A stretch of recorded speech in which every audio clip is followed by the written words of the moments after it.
The game ended over an hour ago, and I still don't think it's hit me. I've laughed. I've cried. It still feels like a dream. Because, folks, if you can believe it or not, the Vancouver Canucks beat the Nashville Predators 3-2, and they moved to 4-2 of the regular season. I believed in them so much this offseason. I said the new blue line's going to help them a bunch. They're better than the Flames. They're better than the Kraken. Gosh darn it, they're going to punch their ticket and make the playoffs. They're going to do it. I'm so proud of them. What am I talking about? Look, I've been partying for the last half hour. I blacked out and I realized, oh, shoot, I got to do my recap for this. But, it kind of hit me. All right, they're 4-2 the regular season. Why are you getting so giddy? I don't know. 4-2. Why is that number so significant? 4-2. I don't know. Oh, notification just popped up. Rangers D-backs World Series Game 1 is Friday. Oh! That's why. 1 second. Are you kidding me? There we go. The Arizona Diamondbacks have won Game 7 of the National League Championship. They are now in the World Series. Do it again. The World Series. I think I have a syndrome where I have to yell every time I say that. Brandon Pfaadt versus Ranger Suarez.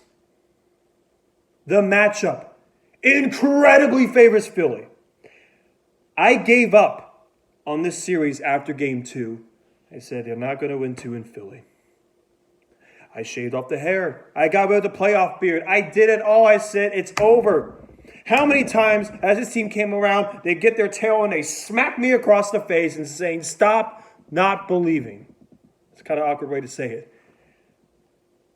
They win 2 in Arizona. They lost Game 5. And I said, they're showing a valiant effort. They're not getting blown out. I can't be mad at them. But they're not going to win a game in Philly. And then Game 6 happened, where my eyebrow raised when I saw that the lineup, the start time was at 4 o'clock on a Monday. And I said, that crowd is not going to be as rowdy. You can take this game. Merrill Kelly against Nola. It's a hat toss. You can do it. That they did. They won 5-1. That's cool. Game 7, you got a rookie going up against a pitcher whose ERA is lower in the playoffs than Sandy Koufax. Okay. Are you going to prove me wrong again? 4-2. The fortitude to win 4-2. I said it was essential to get through that first inning scoreless. And I was wrong. The Diamondbacks scored first off a Ranger Suarez. Marte struck out. And Corbin Carroll. I know Marte was the MVP of the NLCS now that the Diamondbacks are advanced to the World Series. But I know that Corbin Carroll was capable of a big game. And he did it against a lefty. A guy statistically better than Sandy Koufax. And you got to run in the first inning. You're up 1-0. And I said, Brandon Pfaadt, let's go, Brandon. You got to be fabulous. He has to be. That's such a tall order for a rookie. Struck out, Schwarber. Turner, grounded out. Struck out, Harper. I said, game on. We can beat these guys. The lead didn't last too long. I have to admit, the game is a blur. I just really remember the final score. They were down 2-1. The answer back. They tied it 2-2. Marino hits a single in the right field, 3-2. And they held the Phillies. They held them. They held them. Fought the bullpen. How? I'm speechless. If they made any mistake, any critique, and at the end of the day, it's not a mistake because it worked out. I didn't like Sal Frank coming into that 7th inning because Thompson came in the 5th, and I say Torrey was a maestro tonight. He fought out at the perfect time. The bases were loaded for Rojas, who's been an awful hitter all playoffs. He said, you got to give Brandon this guy. The bases are loaded, 2 outs. He got Rojas out. I said, okay, now you put in the bullpen. It was Ryan Thompson. Beautiful. 10 pitches, 4 outs. I love Ryan Thompson. They had to go to another guy, though. So, they go to Sal Frank in the 7th. Because I'm not a fan of guys who are pitching in unfamiliar situations. It's a rookie. He walked 2 guys. Now, it's tough. It's a very tough spot to put a rookie. Kevin Ginkel came in. Got 2 outs, 10 pitches. The 8th inning, you're up 4-2. Ginkel strikes out the side. They got ganked on. It's the 9th inning. Paul Sewald comes in. It's Castellanos, Brandon Marsh, and Jake Cave. Believe it or not, I'm older than this guy. Look at Jake Cave. Look up a picture of Jake Cave, and you won't believe this guy's 28 years old. I think he's 30 now, so I think he's actually older than me. But I can't believe this guy is around the same age as me. Castellanos grounds out. Marsh flies out to left field, which could have been a double in Boston. Jake Cave, he put up a fight. 8 pitches. Flies one to right field. It's drifting foul. Doesn't quite get it. The no-fly zone of Corbin Carroll snags it. And the Arizona Diamondbacks. The Arizona Diamondbacks are going to the World Series. They are. Against, this is the kicker. This is truly the kicker. Against the Texas Rangers, it's a win-win. Now, obviously, the wagon, I want them to win. I want Arizona to win. I am not upset if the Rangers win for the team. There could be a way that will upset me. Shoot, they go up 3-0, they lose 4 in a row, they blow a 3-0 lead. That will haunt me. If they have a Bill Buckner situation, a ball gets by Walker, my guy, and that's the deciding game for the World Series, that will hurt me. There could be ways that the series could hurt me and torture me, and this whole season could be a nightmare. But at the meantime, right now, this is magical. Screw it. This one's going 15 minutes. A friend of mine, Eli, I talked to him before this game. He watches my recaps. He said, are you going to put on the shades? And I said, probably not. I only put on the shades if they walk it off. Well, you know what? Making a trip to the World Series. Shades in there. This is ridiculous. It deserves it. I really want to talk about the history of this team right now. 2 years ago, this team was sitting on a couch after an abysmal season of 52 wins and 110 losses. 2 years ago. I was a believer that Torrey should be fired.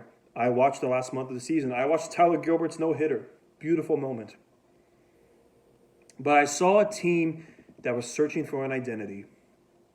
And I think they kind of found it. If you're a rebuilding team, you need to find that identity. the 2022 season, I said, they're going to surprise some people. The over and under was what, 59.5 for the season, 59 wins. I said they're going to win 72 to 76 games. I made that comment on the team profile projection on John Boy. I said they're going to win 72 to 76 games because they have to be healthier, and I think they found an identity. They finished with 74 wins. And I said that's an improvement. They had an awful bullpen. Awful.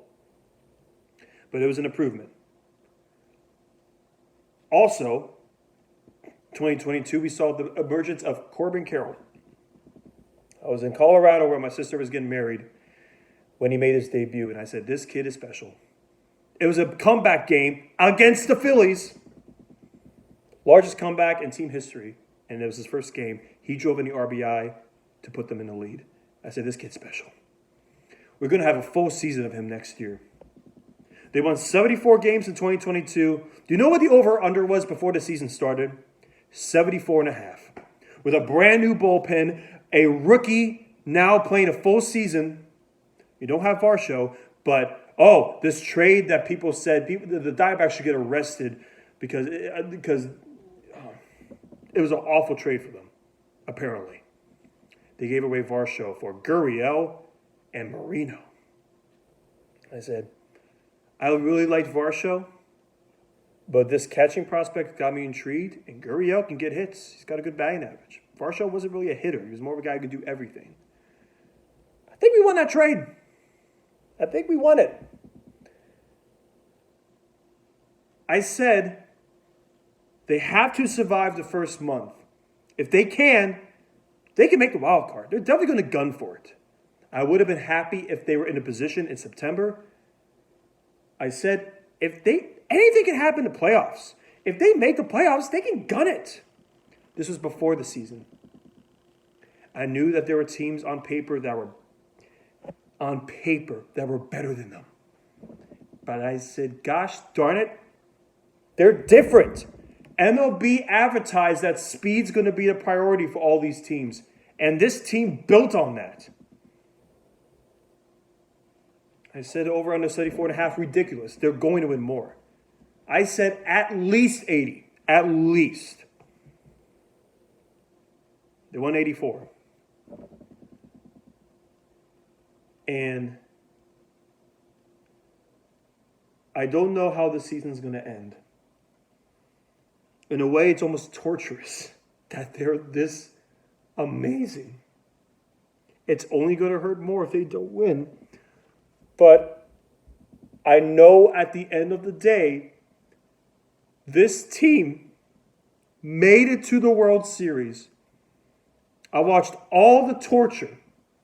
I've watched 175 games this year, averaging 3 hours per game. Do the math. That's how much time I dedicated to this team this season. My first year doing recaps that only a few of my friends watch. Shout out to y'all. And they're in the World Series. And I doubted them. Oh, God, I doubted them. I doubted them like 5 days ago. And yet, they keep proving me wrong.